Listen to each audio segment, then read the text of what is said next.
गिलहरी की कहानी। एक जंगल में साध नामक मुनि रहते थे।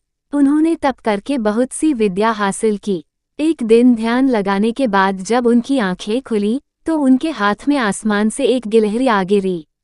वो गिलहरी खून से लथपथ थी क्योंकि वो चील के पंजों से छूटकर मुनि के हाथ में आ गिरी थी। गिलहरी मौत के डर से कांप रही थी। मुनि को उसके ऊपर दया आ गई। उन्होंने सोचा क्यों न इसे अपनी विद्या से अपनी बेटी बना लूं। मेरी पत्नी कब से संतान प्राप्ति की चाह रख रही है, लेकिन उसके भाग्य में संतान है ही नहीं। अब यह बात बताकर उसे दुखी करने की जगह कुछ साल इस गिलहरी को ही बेटी बनाकर उसे सौंप देता हूँ। इतना सोचते ही मुनि ने एक मंत्र पढ़कर गिलहरी को एक छो बच्ची बना दिया। वो उस गिलहरी को बच्ची बनाने के बाद गोद में उठाकर अपनी पत्नी के पास लेकर आए। उन्होंने कहा, लो अब इसे अपनी बेटी मानकर ही पालना। सोच लो, भगवान ने तुम्हारी सुन ली है। मुनि की पत्नी छोटी बच्ची देखकर खुश हो गई।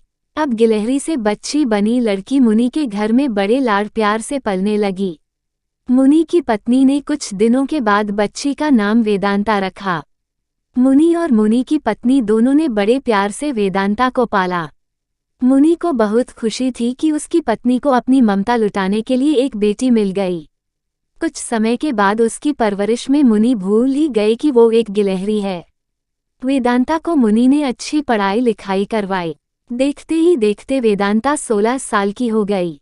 अब मुनि की पत्नी को अपनी सुंदर बेटी की शादी करवाने की चिंता होने लगी। उन्होंने यह बात मुनि से की। अपनी बेटी की तरफ देखते हुए मुनि को भी लगा कि इसका अब विवाह हो जाना चाहिए। मुनि ने अपनी पत्नी से कहा कि तुम चिंता मत करो, मैं इसके लिए योग्य वर ढूंढ लूंगा। मुनि को लगा कि मेरी बेटी बहुत सुंदर है और उसकी शिक्षा दीक्षा भी अच्छी हुई है। इसलिए उन्होंने अपनी सिद्धि से सूर्य देव को पुकारा। सूर्य देव ने मुनि को प्रणाम करके बुलाने की वजह पूछी। तब मुनि ने कहा, मेरी बेटी विवाह के योग्य हो गई है। मैं चाहता हूं कि आप इसके पति बने। सूर्य देव ने कहा, आप एक बार अपनी पुत्री से पूछ लीजिए। अगर उसे मंजूर है तो मेरी तरफ से भी हाँ है। तब वेदांता बोली, पिताजी, यह बहुत गर्म है। मैं इनके पास नहीं जा पाऊंगी और ना ही इन्हें देख पाऊंगी। मुनि ने वेदांता से कहा, कोई बात नहीं, हम दूसरा वर देख लेंगे। तभी सूर्य देव ने कहा, हे मुनिवा, मुझसे श्रेष्ठ बादल है, आप उनसे बात कीजिए। वह मेरे प्रकाश को भी ढक देते हैं। मुनि ने अब बादल को याद किया। बादल गरजते हुए मुनि के पास पहुंचे और उन्हें नमस्कार किया। इस बार मुनि ने सीधे वेदांता से पूछा, क्या तुम्हें यह वर पसंद है? वेदांता ने जवाब दिया, पिताजी, मेरा रंग गोरा है और इनका काला। हमारी जोड़ी अच्छी नहीं लगेगी। तब बादल ने मुनि से कहा, आप पवन देव को बुलाइए। वे मुझसे श्रेष्ठ हैं। उनमें मुझे उड़ाकर इधर से उधर ले जाने की ताकत है। अब मुनि ने पवन देव का स्मरण किया। पवन देव के आते ही मुनि ने अपनी बेटी से पूछा, क्या आपको यह वर पसंद है? वेदांता बोली, पिताजी, ये तो एक जगह ठहरते ही नहीं हैं। इनके साथ मैं घर कैसे बसा पाऊंगी?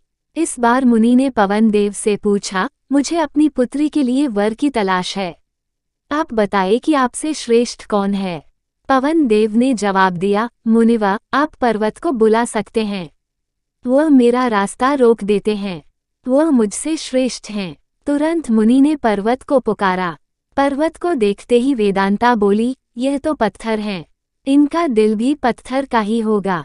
इनसे विवाह कैसे हो पाएगा पिताजी?